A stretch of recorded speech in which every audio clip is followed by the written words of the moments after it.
No Vida Vivida de hoje eu converso com uma escritora e roteirista que ao longo de 18 anos de carreira escreve para seriados e programas da TV Globo.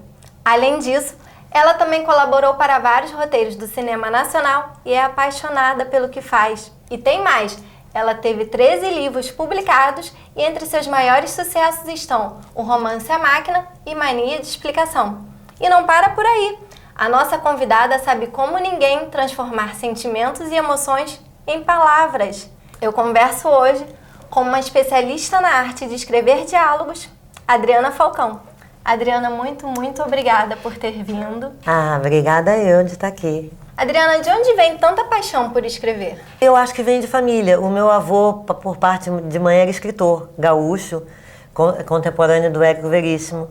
E a minha mãe começou a escrever poesias, tem umas poesias dela com 6 anos de idade, a mamãe escrevia poesia. E eu acho que essa paixão por escrever vem de criança, que eu adorava ler, e aí eu inventava uns livros que eu colava e, enfim... Você lembra, assim, da primeira coisa que você escreveu?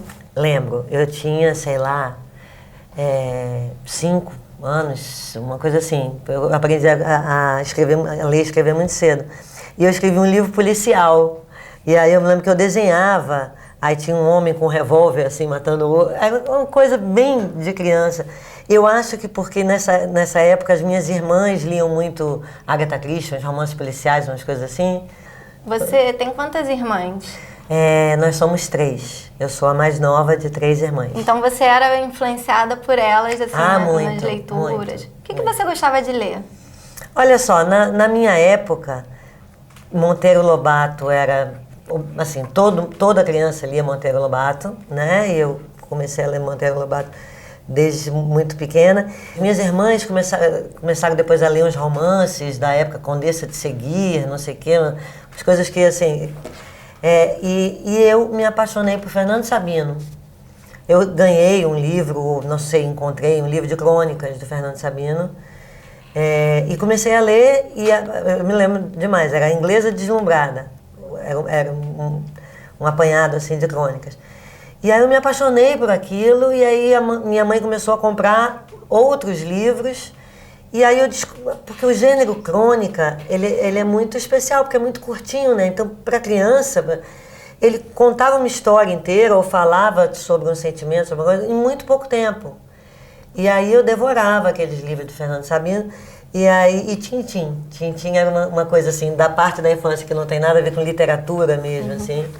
É uma coisa que até hoje minha casa tem tudo do Tintim, eu sei decorada falas do livro. E você acha que o seu jeito de escrever hoje em dia ainda traz alguma referência nessas suas leituras daquela época? No caso do Fernando Sabino, sim, porque depois eu vim revisitar esses cronistas mineiros da década de 60 e reli várias vezes, não só os mineiros, como Antônio Maria, que é pernambucano, Rubem Braga, Fernando Sabino e Paulo Mendes Campos, que é uma coisa assim, um guru que eu tenho na minha vida. E sempre que eu estou desinspirada, eu leio um pouquinho dele para tentar me inspirar de novo.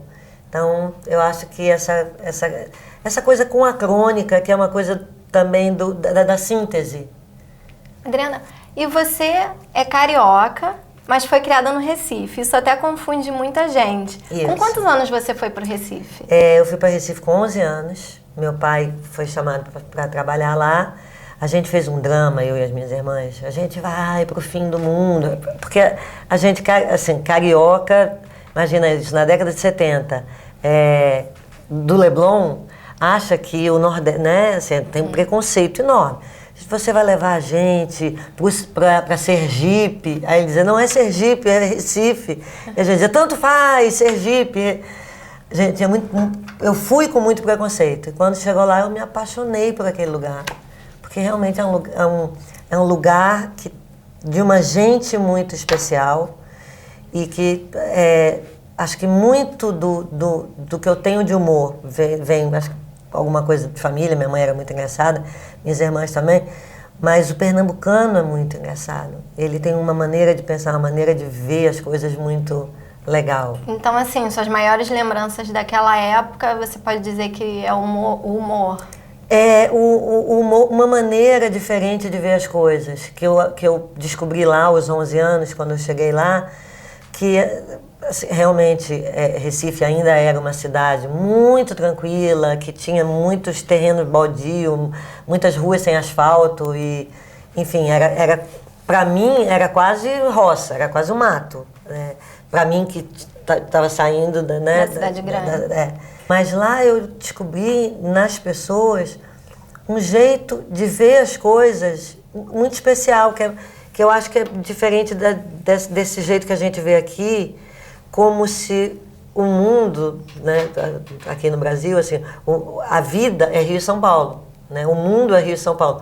O resto meio que, né, e lá puxa, como eu aprendi com as pessoas lá. E assim, um fato super curioso da sua vida é que você fez faculdade de arquitetura lá em Recife. Lá em Recife. E assim, não é exatamente o que você trabalha hoje em dia, não tem nem nada a ver uma coisa com a outra.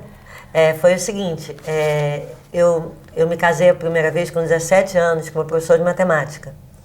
E ele achava que eu ia tirar primeiro lugar no vestibular. Eu era uma boa aluna, eu tirava boas notas, não sei o que lá e tal. E aí eu estava completamente indecisa, porque imagina, uma menina com 16 anos, em Recife, eu adorava escrever, mas não passava pela minha cabeça ser roteirista ou ser escritora em Recife. Isso era a coisa mais distante do mundo. Para mim, escritora era Monteiro Lobato, Machado de Assis, enfim, Drummond, sabe assim, pessoas que estavam num outro lugar. Eu não passou pela minha cabeça nunca, sei lá, comunicação, letras. A minha irmã mais velha fez letras. E aí eu via que ela estudava línguas, mas eu dizia, mas para quê? Eu não quero ser professora.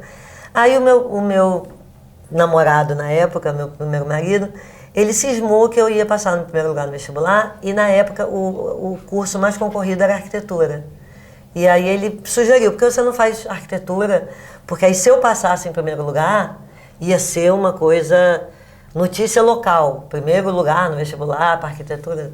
Acabou que eu não passei em primeiro lugar. E fiz um curso. Porque também tem uma coisa, se você for ver, o Chico Buarque fez arquitetura, eu tenho uma amiga que escreve comigo que fez arquitetura. Na época da gente, quem queria arte de alguma maneira, era meio levado a pensar em arquitetura como uma saída. Uma forma de chegar perto da arte, assim. Só que eu me enganei completamente, porque... Espera que a gente vai continuar essa história no próximo bloco. Tá, legal. O Vida Vivida vai para um rápido intervalo e na volta mais curiosidades de Adriana Falcão para vocês.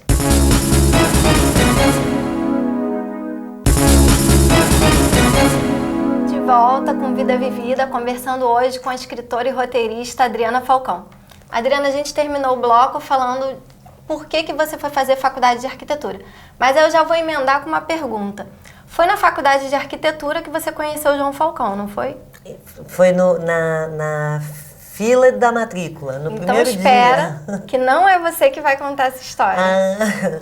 Conheci a Adriana, a gente era adolescente, eu tinha 17, ela tinha 16, na fila da matrícula de arquitetura. E a gente ficou logo amigo de cara, mas nem eu nem ela seguiu arquitetura, comecei a fazer teatro e ela começou a fazer publicidade antes de mim, depois eu comecei a fazer publicidade também. E chegou aqui foi que ela começou a escrever para televisão junto comigo e depois eu escrevi um livro dela, A Máquina, o primeiro livro, e que eu adaptei para o teatro. Enfim, a gente sempre teve uma parceria muito grande, desde a arquitetura, desde a publicidade, depois na TV e depois coisas que a gente fez juntos. É uma parceria muito completa. Mas assim, a Adriana tem uma qualidade muito grande, que ela tem muito humor. O humor da Adriana é muito gostoso de compartilhar, assim, de mandar um beijo para você e agradecer tudo que a gente tem vivido junto, tudo que a gente tem criado, trabalho, filhos, essas coisas. Gente, aí eu me emocionei. E eu sempre ficava achando que essas coisas de pessoas que viam depoimentos e se emocionavam, diziam assim, que mentira, isso é tudo teatro. E eu me emocionei. Que coisa. É muito bonita a parceria de vocês há tanto tempo. É muito bonita e acho que a gente aprendeu muito um com o outro. Tanto na maneira de ser, de pessoas, né? E assim, eu aprendi com ele muita coisa de trabalho. Porque eu considero o João um gênio, assim, e ter trabalhado, continuar trabalhando há tanto tempo que a gente trabalha junto, como eu aprendi com ele, coisa de roteiro mesmo, de dramaturgia, enfim. E aí o encontro de vocês mudou completamente sua vida, te trouxe de novo. Completamente a minha vida. A vida é muito maluca, né? Porque a vida, a gente acha que a gente vai levando, mas a vida vai levando a gente, né? Eu sempre digo isso para as minhas 3 meninas, assim. Aí esse encontro mudou completamente, porque a gente foi fazer publicidade junto e partiu do João. Ele tinha essa inquietude, essa vontade de vir para... Primeiro a gente foi morar em São Paulo, depois a gente veio para o Rio, porque era uma inquietude dele. Eu sou mais tranquila, talvez eu tivesse lá até hoje. E de onde vem a sua especialidade em escrever diálogos tão bem? Pois é, vê só. Aí, o que é que aconteceu? Eu comecei a escrever lá no Comédia da Vida Privada, com o João, o Guel, a Raiz, Jorge Furtado, era uma super equipe. Como eu gosto da palavra, a minha paixão é a palavra, o que é de palavra no roteiro, o que vai ao ar é o diálogo. O resto é rubrica, né? Fulano e fulana entram na cozinha. Aí começa o diálogo. E aí começam as palavras. E aí eu logo descobri que naquela brincadeira de roteiro, que é uma coisa muito complicada de se fazer, a parte que eu gostava era a parte das palavras para mim, porque eu gosto de palavras, né? E aí eu fazia isso com tanta dedicação, que aí começaram a aparecer convites de atores, enfim. Esse primeiro foi Comédia da Vida Privada, né? Foi em que ano? É da TV Globo, TV né? Globo, em 94. Era uma série que a cada semana tinha uma história completamente diferente da outra. Era baseada em crônicas do Veríssimo, em texto veríssimo, e depois acabaram os textos veríssimos e muitos foram originais. E daí você foi fazendo. Aí eu fui fazendo e aí eu fui descobrindo que eu gostava daquilo e eu fui descobrindo que os atores também gostavam daquilo e que o cinema brasileiro, que hoje tem diálogos super legais, que tem muitos roteiristas legais, assim, era uma coisa sofrível antigamente. O som, não sei se vocês se lembram disso, assim, e o diálogo. O diálogo só servia mesmo para dizer. E eu acho que o diálogo, ele serve para contar uma história, ele serve para falar do personagem, para dizer quem é aquela pessoa que está falando aquilo. E eu sempre procuro colocar algo mais nos diálogos que eu escrevo. Se for humor, se for comédia, é humor, né? Mas algo de surpreendente, algo de poético, algo lírico, algo que diga algo. É fácil para você? Ou é uma coisa que você foi aprendendo? Não, eu fui aprendendo, fui aperfeiçoando, mas assim, eu te digo assim, eu acho que eu tenho mais dom, assim, eu tenho mais facilidade para escrever diálogo do que para engendrar histórias em roteiros e pensar, daqui corta para cá. Sabe, o roteiro é uma arte muito complicada também, de como contar uma história. Aí o público vai saber que fulano matou fulano de tal forma, em tal cena. Eu não gosto muito dessa parte. Eu gosto mas você escreveu um grande sucesso, que foi seu primeiro livro, A Máquina, que virou peça de teatro e depois virou filme. Exatamente. E aí foi o que? Inclusive, partiu dessa coisa. Como eu te falei, os atores gostavam dos meus diálogos, e aí vinham me pedir, Adriana, escreve uma peça. E aí eu falava, eu não sei escrever peça, quem sabe escrever peça é o João, eu não sou de teatro, né? E aí um amigo ator, Tuca Andrada, que é pernambucano também, me pediu, escreve uma peça que fale do Nordeste, que fale de Pernambuco. E eu comecei a tentar, eu não conseguia. E o João me vendo sofrer, um dia ele me disse, deixa eu ler isso, que você está sofrendo tanto. Aí quando ele leu e disse assim, caramba, eu achei lindo, mas não é teatro, é literatura. Termina de escrever dessa forma que eu adapto para o teatro. E aí eu terminei de escrever daquela forma, sem imaginar nunca que ia virar um livro, e virou. Então eu virei escritora sem querer, assim, foi um presente da vida. E acabou abrindo caminho para o Mania de Explicação, que também foi um grande sucesso. E que também eu escrevi sem a intenção de escrever um livro. Eu escrevia crônicas para a Veja Rio, eu tinha essa coisa com crônica, terminei escrevendo crônicas para a revista Veja Rio. E uma das crônicas chamava Mania de Explicação, era aquela história. E o editor da Editora Moderna, na época, Pascoal Soto, me ligou e disse assim: Adriana, eu estou aqui com a tua crônica dessa semana, eu quero fazer um livro infantil, o que é que você acha? Eu falei, caramba, a segunda vez que eu escrevo um livro sem ter cogitado escrever um livro, sem ter planejado isso, assim. O livro veio como o meu segundo. Aí eu disse assim, não, essa história de livro está acontecendo muito na minha vida, eu acho que é porque eu escrevi um livro. E aí eu escrevi o Luna Clara e Apolo 11, que é o primeiro livro que eu escrevi para ser livro, que eu parei e disse, vou escrever um livro. E também foi um grande sucesso, né? O Luna Clara e Apolo 11 é engraçado porque ele tem um público, assim, ele é meio cult, assim, ele não vendeu tanto, mas ele tem um público muito fiel a ele. O Vida Vivida vai para um rápido intervalo e na volta mais curiosidades de Adriana Falcão para vocês.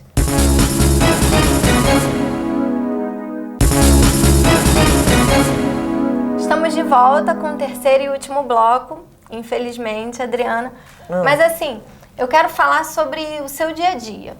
Você tem alguma rotina? Que trabalho você está fazendo atualmente lá na Rede Globo? Atualmente eu me divido entre a Grande Família e o Louco por Elas, que é um projeto do João que a gente faz junto. E faz junto com uma das nossas filhas também, a Clarice Falcão, e João Bidu e Gregório do Vivier e Elisa Palatinic. Eu estou escrevendo. Adriana, a Grande Família está no ar há 11 anos e há 11 anos vocês conseguem reinventar as histórias. A que você atribui tanto sucesso? Eu acho que tem umas coisas que não tem muita explicação, sabe? Assim, um monte de coisa que aconteceu num momento, num lugar e talvez nunca vá acontecer de novo, assim. É aquele elenco maravilhoso, né? Os diretores do programa, a equipe de roteiristas que é maravilhosa. Eu amo trabalhar com essa equipe. E eu acho que assim, a vontade, a força do Guel Arraes, a vontade que o Guel tem de fazer da televisão, que é um veículo popular, assim, um veículo de fazer coisas com qualidade, sabe? Assim, populares, mas com qualidade, que eu acho que é uma grande qualidade da Grande Família. Adriana, sem dúvida, os diálogos da Grande Família são maravilhosos. Você se pega assim no seu dia a dia com seus filhos, com amigos, ou em algum momento que você fala, esse momento poderia ter sido roteirizado? Muitas vezes acontece isso, e muitas vezes acontece de alguém dizer alguma coisa. A minha família, as minhas filhas também têm muito humor, também dizem coisas muito engraçadas. E acontece muito de alguém dizer alguma coisa e dizer, vou roubar isso para um diálogo. E realmente eu uso depois. E suas filhas também sabem disso. Vamos ver uma história? Uma vez, a minha mãe sempre teve muito medo de avião. Mas uma vez ela foi numa vidente que falou para ela que ela não precisava se preocupar, que de avião ela não ia morrer. Então, assim, que viajasse tranquila. Ela começou realmente a viajar tranquila. Mas uma vez eu e a minha irmã, a gente queria fazer um intercâmbio de um mês, assim, para Inglaterra. Ela devia ter uns 15, devia ter uns 13 anos. Só que a minha mãe sabia que ela não ia morrer de queda de avião, mas a vidente não disse nada sobre a gente. Então ela teve que ir junto com a gente no avião para poder segurar o avião e o avião não cair e a gente não morrer. Amamos vocês duas. Muito. Adriana e Fada Azul. Um beijo. Beijo. Meu Deus do céu. Isso ia dar um bom roteiro, né? Isso ia dar um bom... Mas eu já usei isso para Nenê. Eu já usei essa história para Nenê. A Nenê é a personagem da Grande Família. A personagem da Grande Família. É porque eu me identifico muito com a Nenê e toda a equipe também. E aí eu contei essa história para a equipe, a gente buscando histórias para a Nenê. E aí tem um episódio da Grande Família que a Nenê diz que não morre de avião, não sei o quê, e o Agostinho vai viajar e resolve levar a Nenê para... Ou seja, mais ou menos a mesma ideia, assim. Isso é verdade, aconteceu. E sem falar em roteiro, Você também tem um personagem que foi criado só pra você, né? Eu tenho um personagem que foi criado só pra mim? Segundo suas filhas. Ah, é? Vamos assistir? Vamos ver, eu quero saber. Bom, eu acho que uma coisa que as pessoas não sabem quando elas conhecem a minha mãe pela primeira vez é que elas não estão conhecendo a Adriana Falcão. Elas estão conhecendo a Fada Azul. É uma outra personalidade da minha mãe, que é a pessoa mais fofa do universo, mais linda, ela é muito zen. A gente apelidou essa pessoa de Fada Azul, que não é nossa mãe, porque a nossa mãe, ela é neurótica, ela é estressada, ela é agoniada, ela é muito ansiosa, ela não para quieta um minuto. Na verdade, a minha mãe é a pessoa, obviamente, que eu mais conheço no mundo e que mais parece comigo no mundo. E tem uma certa piada lá em casa, e quando o telefone toca e minha mãe atende, quando ela fala alô, eu já sei quem é. Minhas irmãs falam, com quem ela tá falando? E só pelo alô eu sei dizer, tia Patrícia, ou é com não sei quem. Que realmente é a pessoa que eu mais conheço. Mas o fato de eu conhecer muito também acaba se misturando muito comigo e com quem eu sou.